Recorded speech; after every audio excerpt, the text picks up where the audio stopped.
Dude, did you know that every single time you start your car in the morning, your engine is literally destroying itself, little by little? That's right. And the worst part, you spend a ridiculous amount of money on oil changes, tune-ups. You've got this sense that you're taking good care of your ride and you're still speeding up the wear without even knowing it. Today, I'm going to show you what really happens in the first few seconds after you turn that key, why it costs you big money in the long run, and what you can do right now to change the game. It's Cheeky with me because this video could save your engine and your wallet. If you're new here, hit that subscribe button and ring the bell every week. I drop content just like this, straight to the point, no fluff. And if you're already part of the family, smash that like button right now. You know, this channel always delivers. Let's start at the beginning. And the beginning is brutal. Picture this.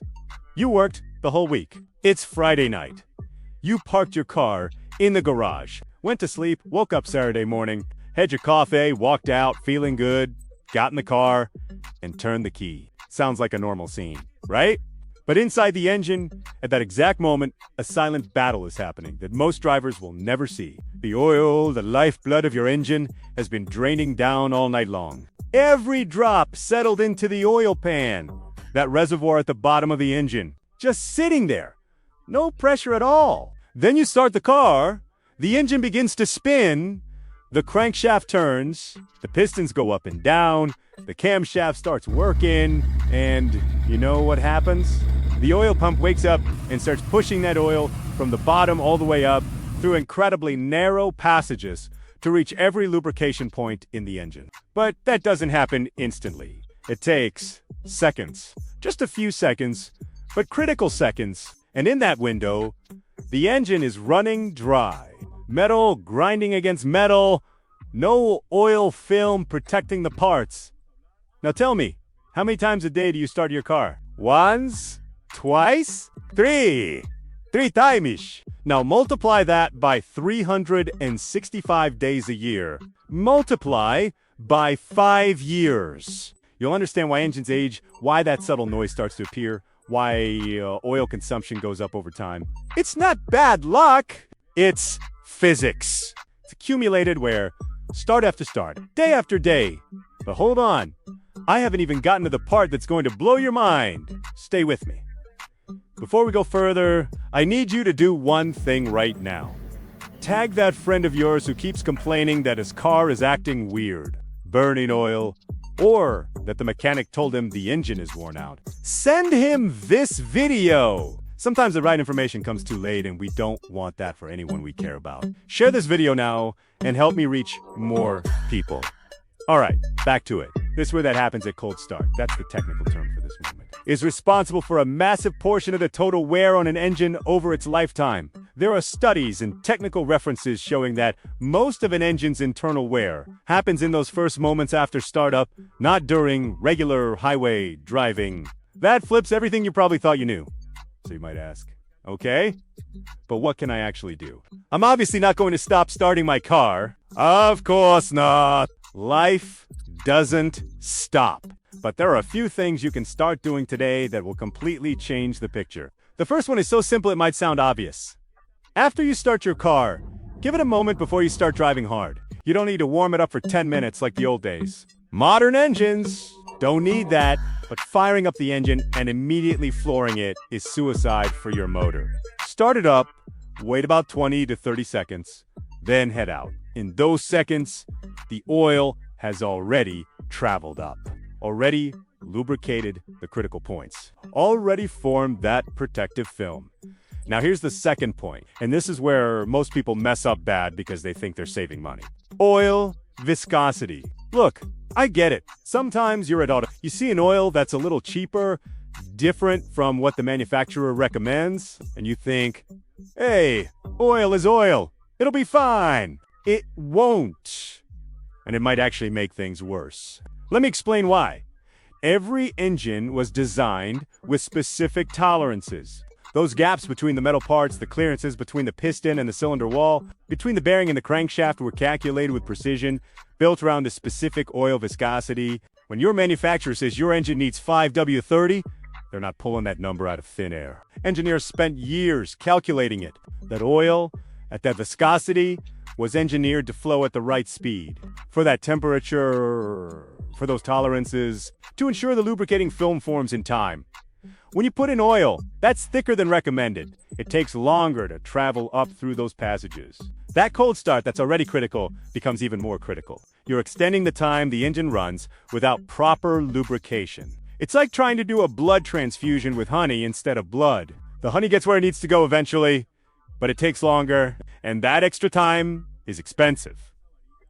On the other hand, oil that's thinner than recommended might not form an adequate protective film at operating temperatures, leaving your parts more exposed to wear during normal driving.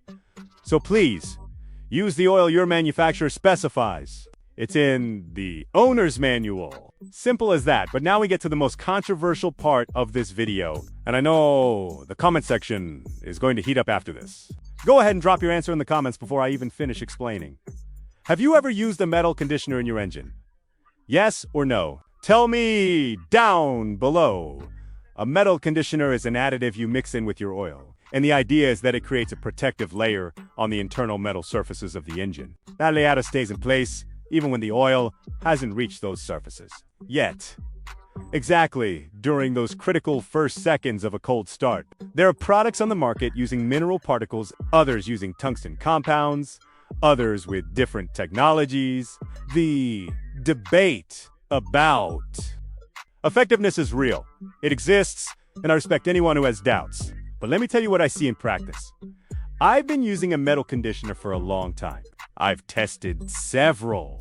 The one I'm currently using in this engine. Here uses particles that dissolve completely in the oil, which matters because any product that leaves deposits can clog the engine's fine oil passages, and then the cure becomes the poison. The product I use dissolves completely. You can check on the label and the application procedure. Matters too, you don't just pop the hood and pour it in. There's a process. The engine needs to be at operating temperature. You apply it, let it circulate. That makes a real difference.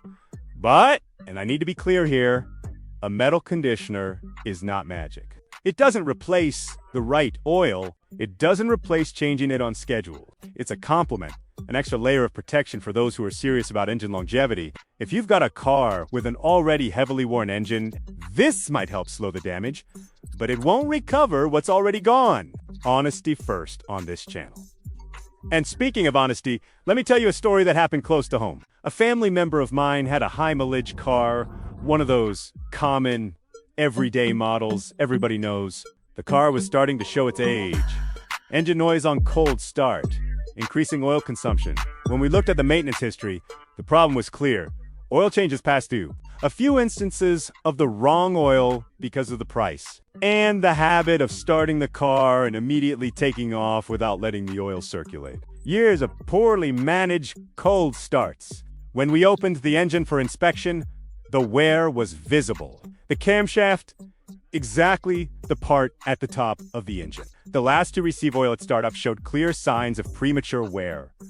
The solution in that case was a little unconventional. We bumped up the oil viscosity slightly, not because it's ideal, but because, with the existing wear, the tolerances had widened and needed a slightly thicker oil to maintain pressure, and we added a metal conditioner as a stop that didn't fix the engine, but it stabilized things and bought the car more time. But I have to be clear, that was an emergency solution for a specific situation with an already compromised engine. For a healthy engine, the recipe is simple.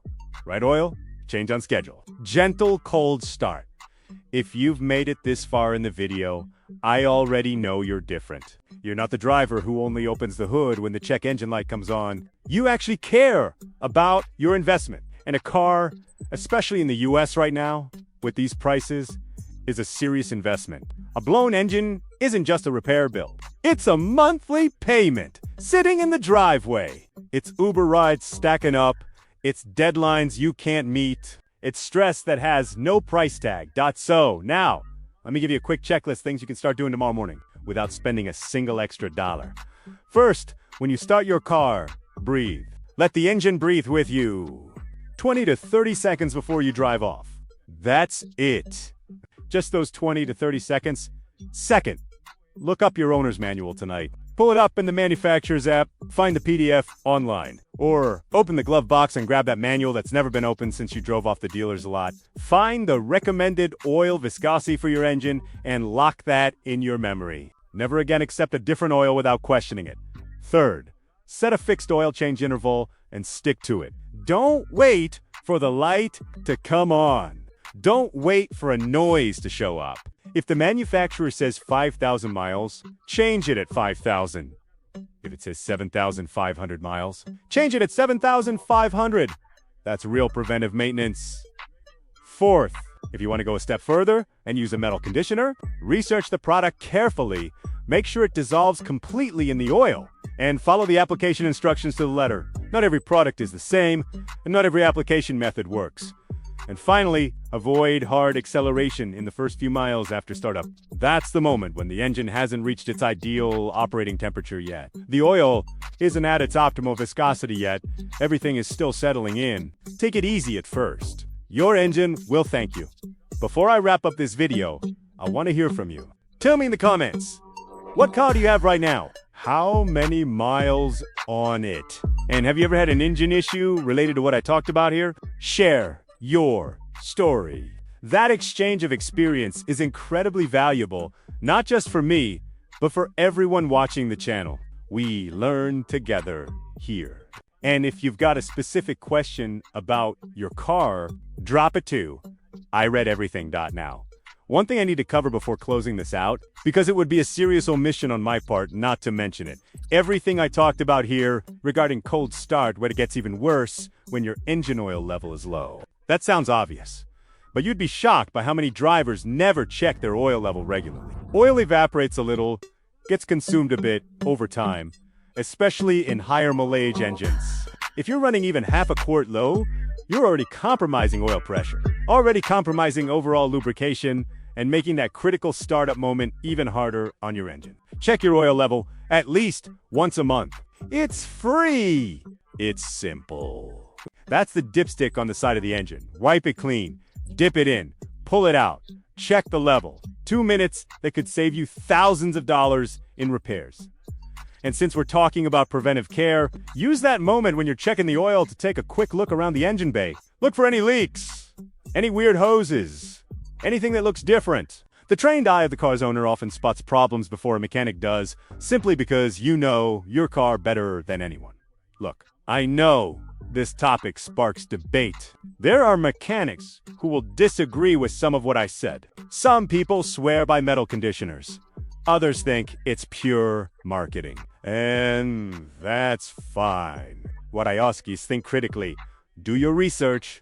Experiment responsibly. This channel is a place for sharing knowledge, not for pushing absolute truths. If you've got a different experience, a complementary technical perspective, drop it in the comments. We debate with respect here, and everybody walks away with something.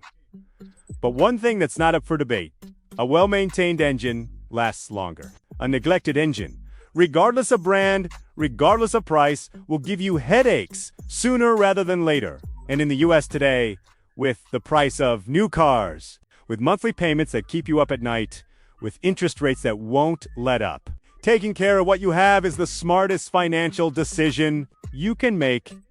If you liked this content and want more practical tips like this, I drop a new video every week on this channel. Hit subscribe if you haven't already. Ring the bell so you don't miss anything. Seja and pela leave caixa that de like, fusível, seja diretamente pela caixa Share de it with fusível someone aqui you no know cofre, needs mas to hear isso this não before they ocorre blow com os their cabos engine. And find me in the negativos. comments. Os I'll reply cabos to everything I negativos can. Thanks so funcionam much. com See you in the next one.